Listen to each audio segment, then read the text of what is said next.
Hello students, welcome to Blossom online education. जैसा कि last lecture में हम लोगों ने पढ़ा था प्रेजेंटेशन ऑफ डेटा।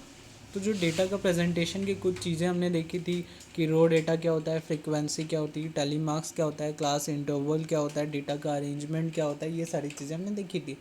अब बेसिकली हम लोग क्या करते हैं, कुछ एग्जांपल से डील करते हैं और देखते हैं कि एक्चुअली में मतलब रियल लाइफ में जो अगर आपको कोई प्रॉब्लम आती है तो हम लोग क्या क्या स्टेप्स लेना चाहिए या क्या करना चाहिए उस डेटा को अच्छे से प्रेजेंट करने के लिए। हम लोग स्टार्ट करते हैं एग्जांपल 1 से। तो देखो, जो पहला एग्जांपल है, consider the marks obtained by 10 students in a mathematics test as given below. मतलब 10 बच्चों ने क्या है, मैथमेटिक्स का टेस्ट दिया और उनके मार्क्स कुछ इस टाइप से ऑब्टेंड हुए उन्हें 55, 36, 95, 73, 60, 42, 25, 78, 75, 62। ओके, तो अभी ये जो डेटा है, ये डेटा क्या है, बेसिकली ये डेटा है रॉ डेटा। रॉ डेटा क्या होता है, वो डेटा जो कि आपको एज इट इज़ मिले, मतलब उसमें कोई भी चेंज नहीं किया हो, जैसा डेटा था मतलब आपको ओरिजिनल फॉर्म में मिले। तो डेटा ओरिजिनल फॉर्म में, इसमें भी कोई भी चेंज नहीं किया। अब इस डेटा को हम प्रेजेंट करने के लिए क्या कर सकते हैं, देखो सबसे पहला काम जो कर सकते हैं कि ये जो डेटा है इसको प्रॉपरली अरेंज कर दे। अब अरेंज में या तो आप असेंडिंग ऑर्डर फॉलो करो या आप डिसेंडिंग ऑर्डर फॉलो करो। तो हम लोगों ने कैसा ऑर्डर में इन लोगों को अरेंज कर दिए, हम लोगों ने अरेंज कर दिए असेंडिंग ऑर्डर में। तो देखो ये अरेंज हो गया, ये भी एक डेटा को अरेंज करना हुआ। ओके, अब हम लोग डेटा की रेंज भी पता कर सकते हैं। रेंज कैसे पता करते हैं, highest marks minus lowest marks, ऐसे पता चल जाएगी इस डेटा की रेंज भी निकल गई। ओके, तो इस डेटा को हमने जितना प्रेजेंट कर सकते थे इस तरीके से प्रेजेंट कर दिया। अगर नंबर ऑफ़ स्टूडेंट्स ज़्यादा होते तो फिर हम और कुछ टेक्निक्स भी लगाते और भी चीज़ें इंक्लूड करते इस डेटा को प्रेजेंट करने के लिए। ठीक है, ये प्रेजेंटेशन समझ में आया कि डेटा में इस टाइप का प्रेजेंटेशन कर दिया हमने। नेक्स्ट सपोज करो यहाँ पे क्या दिया है, कंसीडर द मार्क्स ऑब्टेन्ड, मतलब कितने में से, 100 में से 30 बच्चों को कुछ मार्क्स मिले हैं कुछ इस टाइप से। okay, these are the 30 students marks which they obtained out of 100। तो अब हम लोगों को क्या करना है, इस डेटा को अरेंज करना है। तो यहाँ पे हमने क्या देखा कि नंबर, मतलब जब बच्चों को मार्क्स मिल रहे हैं, हो सकता है कुछ बच्चों को सेम मार्क्स भी मिले हो, है ना। जैसे सपोज करो यहाँ पे देखो 70, 70, 70, 60, 60 एंड देन 50, 50, 50, 92, 92, 88, 88, 60, 60, अगेन 70।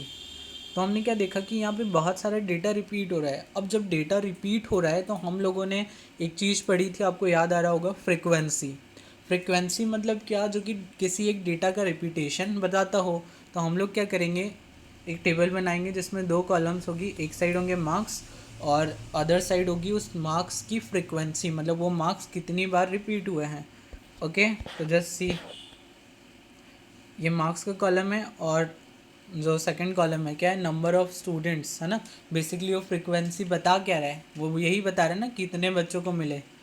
ओके, तो देखो 10 मार्क्स मिला है एक बच्चे को, 20 भी एक मार्क्स एक बच्चे को, 36 तीन बच्चों को, 40 चार बच्चों को, 53, है ना, 56 टू बच्चों को, 64 स्टूडेंट को, 74 स्टूडेंट को, 72 वन स्टूडेंट को, 81 स्टूडेंट को, 88 टू स्टूडेंट को, 90 मिला है 3 स्टूडेंट्स को और 95 किसको मिला है, 1 स्टूडेंट को। मतलब आपने क्या किया, इस डेटा को इस तरीके से रिप्रेजेंट कर दिया। ठीक है, अब इसमें अगर आपको अपने डेटा को क्रॉस चेक करना है तो ये जो क्वांटिटीज़ आ रही है ये इनका टोटल कितना होना चाहिए, 30, क्योंकि क्लास में कितने बच्चे थे, 30। अब इस क्वेश्चन को आप सॉल्व करिएगा और देखिएगा कौन सा मार्क्स कितनी बार रिपीट हो रहा है। बेसिकली जो मार्क्स रिपीट हो रहा है वो क्या है, नंबर ऑफ स्टूडेंट। जैसे 70 70 चार बार रिपीट हुआ, मतलब 70 मार्क्स कितने बच्चों को आया, 4 बच्चों को आया। ये भी क्वेश्चन क्लियर हो गया। This is also a way to represent the data, है ना। अब ये डेटा क्या है, अनग्रुप्ड डेटा में आएगा। ओके, अब देखो एक और एग्जाम्पल नंबर 3 जो कि बहुत अच्छा है।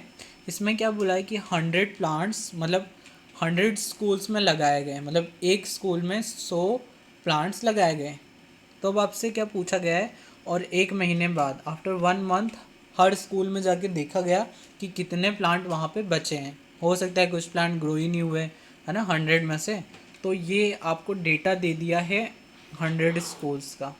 जैसे एक स्कूल में 95 प्लांट्स है, एक में 67। तो इस डेटा को रिप्रेजेंट करने के लिए हमने किसका यूज़ किया? सबसे पहले तो यहाँ पे हमने क्लास बना दी, है ना। क्लास कैसे बनाते हैं आपको पता होगा, क्लास इंटरवल जो हम लोग लिखते हैं, मतलब एक फ़िक्स नंबर से एक फ़िक्स नंबर तक की क्लास बन जाती है। जैसे यहाँ पर हम लोगों ने जो क्लास बनाई है वो 20 और 29। अब जो क्लास होती है ना, क्लास के बीच की जो डिफरेंसेस होते हैं, हम लोगों ने पढ़ा था एक डिसकंटिन्यूस और कंटिन्यूस, जिसको हमने एक और नाम देखा था इंक्लूसिव और एक्सक्लूसिव।